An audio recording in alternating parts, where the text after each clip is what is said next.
Good afternoon, this is Mike Peterson, the Bear Market Investor, the market update for March 10, 2011. We're here looking at the S&P 500 stock index, and we're going to be looking at the Volatility Index after that.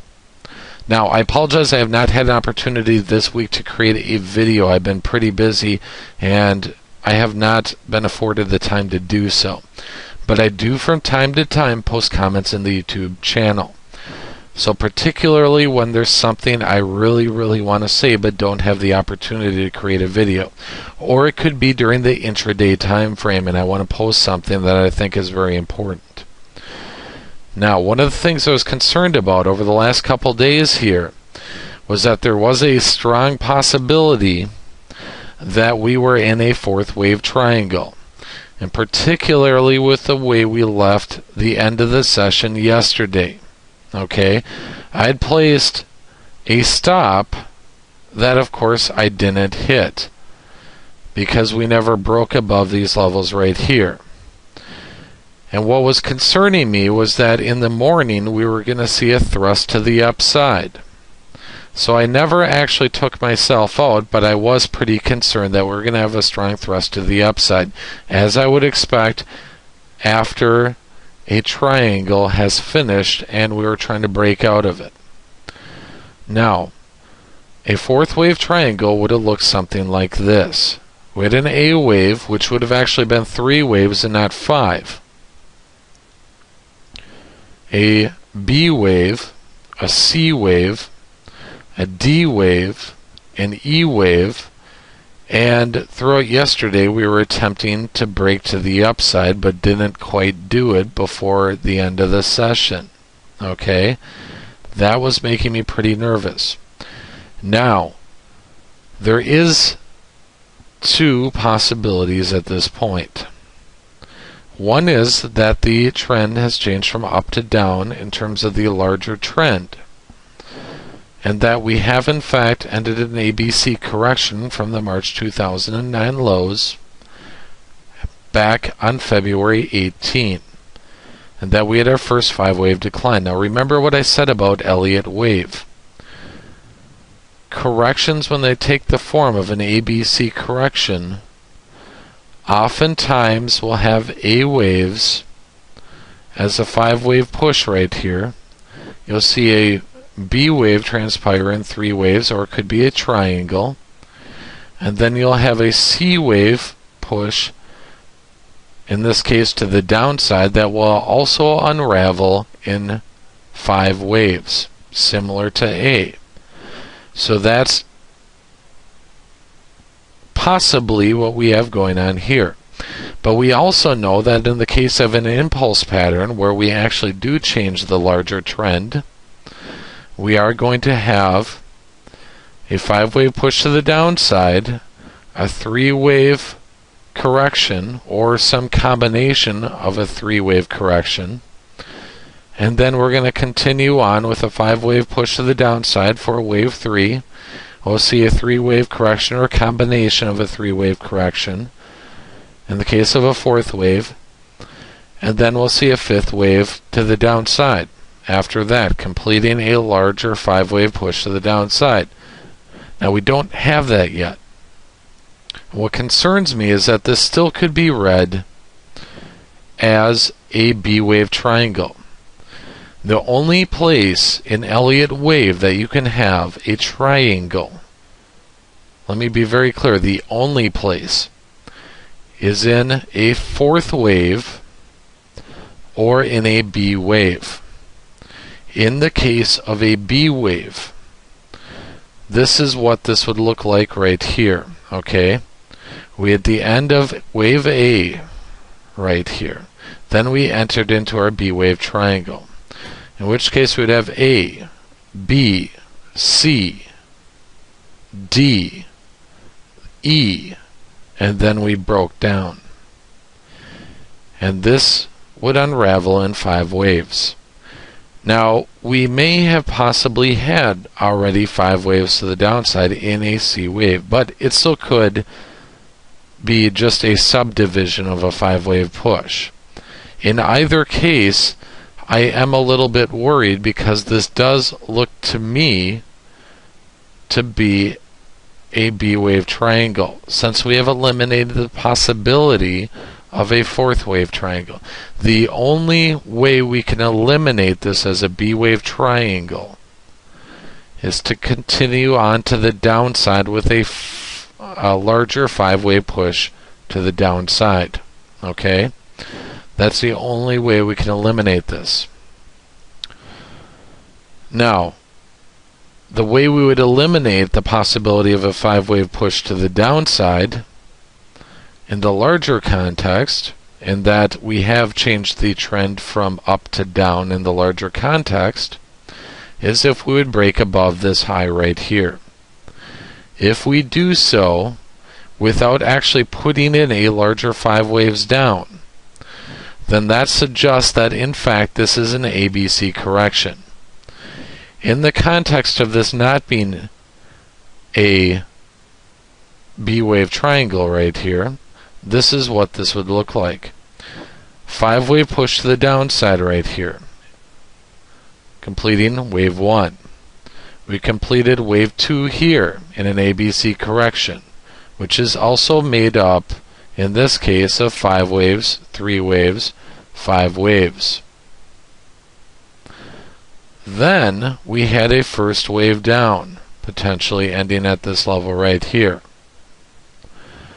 Then we had an A, B, C correction in the form of a flat or expanded flat. And then we began our decline after that. And that we had a wave 1 down, wave 2 up, and then we entered our third wave down right here. Okay? And this would probably be maybe the first of the third, ending perhaps at this point right here. But it still could subdivide lower. It's hard to say. So again, I'm just trying to say that so far we have not really confirmed that the trend has changed from up to down. We have to wait a little bit longer here before we get that confirmation. Now, so far, there is some pretty strong selling pressure, as you could see this morning. I did also post in the YouTube channel an article that kind of illustrates what happens during real declines, okay? I am a strong believer that deflation is coming our way and that we are ending or have ended the reinflationary period. Commodities, gold, silver, oil, things like that, have a slightly different looking wave structure often, in that their fifth waves, the push to the upside in this case in commodities, are often extended. The third wave is never the shortest wave, but oftentimes the fifth wave and final wave is the strongest and longest. This is usually because the fifth and final move in an impulse pattern, particularly in this case in the upward direction in commodities, is driven by fear. Initially during the first couple waves to the upside, so you have wave 1, which nobody believes the trend, wave 2, which reinforces the bearish perspective, in that case on commodities, wave 3, which starts to get people interested towards the end, and then they will buy into that commodity, only to have wave 4 occur, start to question it a little bit, but they're still fairly confident it's going to go above that point. Then you have a wave 5, and wave 5 is where people really jump in and they start to panic. And what they're panicking on is things outside of commodities. For example, they're panicking on the possibility of inflation. They're panicking on what's going on in government, things like that. That's what drives that fifth wave in commodities. And that's why you may still see commodities have upside. But oftentimes when you get to very strong declines in the stock market, things like that, and assets, you see generally a across-the-board sell-off. That's what we had today. We had an across-the-board sell-off. And so that's a good thing from the bearish perspective. Now, like I said, that does not necessarily mean that commodities are finished with their uptrend. If I have an opportunity, at some point I will create a video here on commodities. I know I had that request, and I really do like following commodities. But as I've noted, when you get into what is more or less a parabolic move in the context of a fifth wave in commodities, it becomes very, very difficult to tell or understand exactly where that thing's going to end. So there was a video that I produced a while back on silver, and I turned out to be wrong. I actually did not think that we were going to have further upside in silver. I thought that there was at least a strong possibility anyways that we were going to start reversing and that we would start seeing lower levels. But it remained extremely persistent on the upside. So we did maybe see some selling pressure, but that only led to a parabolic move to the upside. And that does happen in commodities. You don't always expect it, meaning you aren't always going to see that occur, but it does occur. And particularly in the context of today, the political and social, from a political and social standpoint, there's a lot of worry out there. There's a lot of worry that we have monetary debasement going on, and the Federal Reserve is going to cause hyperinflation. There's all sorts of worry in the markets. There's all sorts of worry coming from Europe and governments all over that they're going to default, or that mortgages somehow defaulting, or people defaulting on their loans would actually lead to inflation or lead to the dollar devaluing. Now, I actually generally reject that. And I reject that fifth wave in commodities because it's something that from an Elliott wave perspective we can rationalize, because those do look different than equities when they peak in most times when they do peak. That's what we saw in 2007, 2008. We see the stock market peel away, but commodities continue to go higher. And so the same thing could be true now, in that we may see commodities still move higher, but when you have these broad-based declines like we had today, you see commodities participate.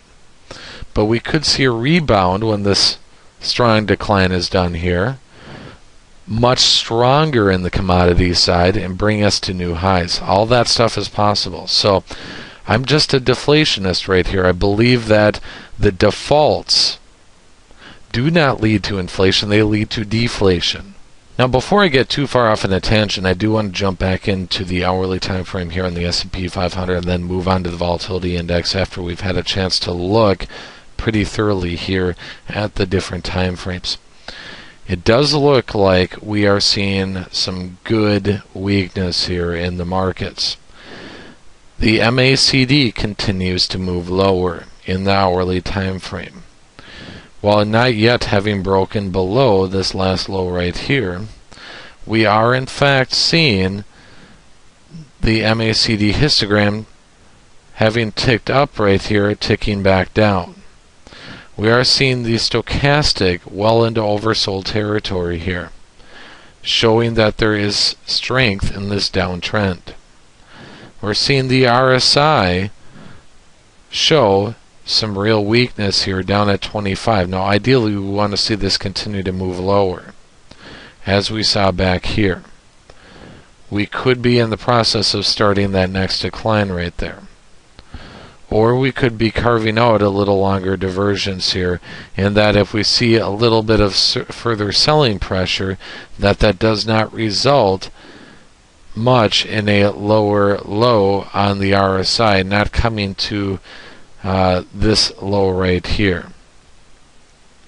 So it does look like there is further downside yet, but again, we ended the session not having yet broken below this last low right here, which incidentally was a fraction of a point lower than back here.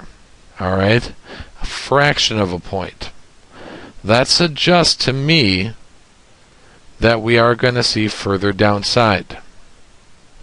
But there is at least that possibility that we could have ended that today and that we're just having a very deep retracement here of a pattern that would lead us much higher in context of an ABC correction. But I think even if it were a C wave, we're probably going to see further downside rather than having it end essentially a fraction of a point below this.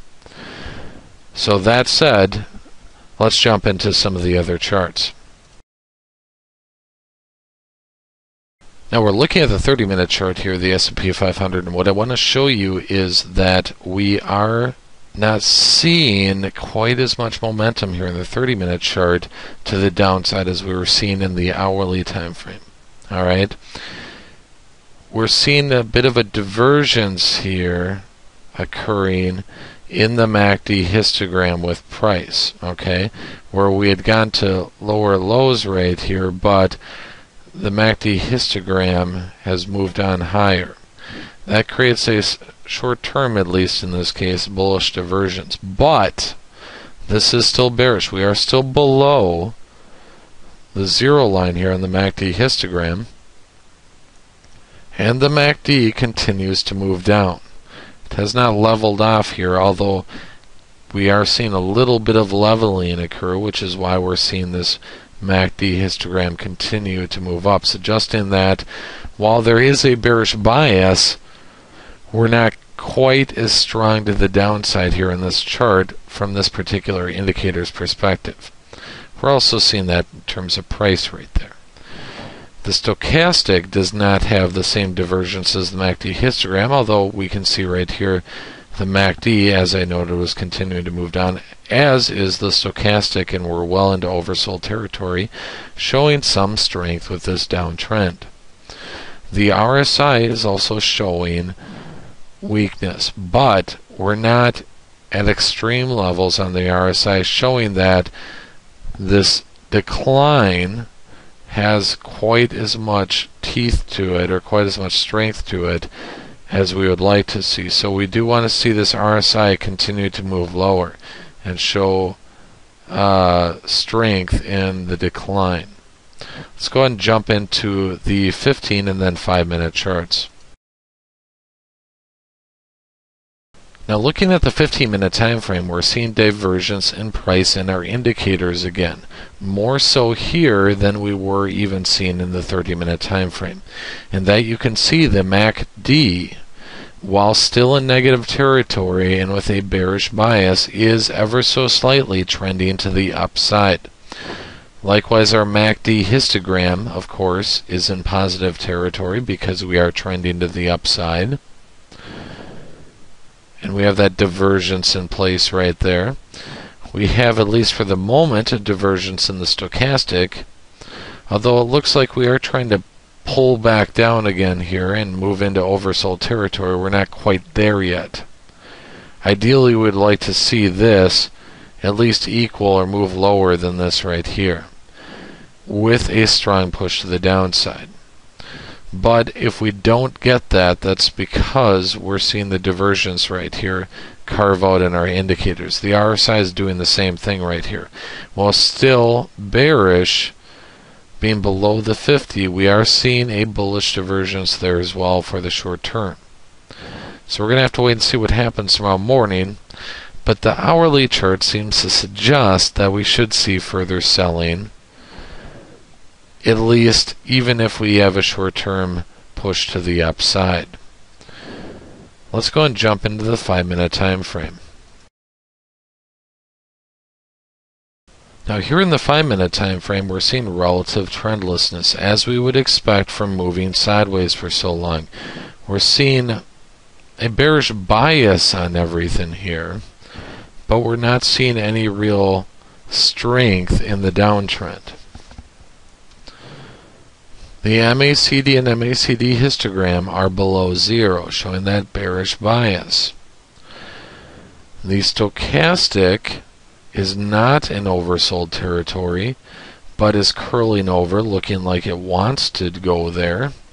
The RSI likewise is sitting at about 34, suggesting that there's not a whole lot of strength right here in the downtrend in this particular time frame.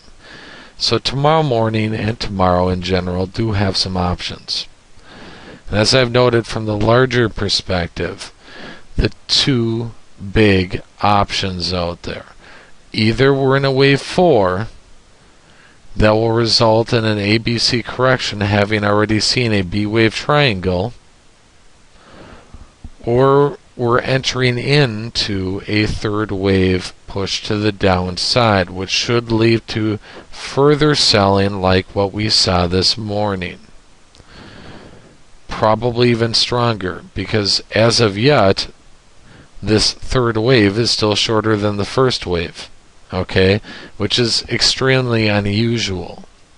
It can happen, but it's extremely unusual. I would expect a third wave to most oftentimes be the strongest and most oftentimes be the longest. So we'll have to wait and see what happens tomorrow here. But let's go ahead and take a look at the volatility index. Okay, hourly time frame, the volatility index. What I want to show you is going back to the 18th, where we had put in the peak so far in the S&P 500 stock index. We had a very strong thrust to the upside, but we have not yet exceeded that peak here with today's thrust to the upside here in the volatility index. That puts at least a short-term divergence in place between the volatility index and the S&P 500, in that the S&P 500, between these two peaks right here on the volatility index, have put equivalent lows in.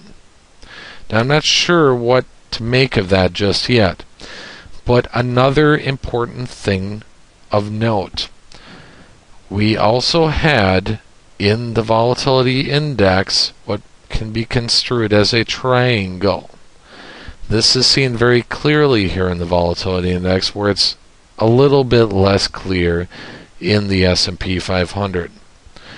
But I want to show you this because this is one of the reasons I'm concerned with the possibility of further upside potential in the S&P 500, and that we could have that A B wave triangle C correction in the S&P 500 that's either still underway or it just finished.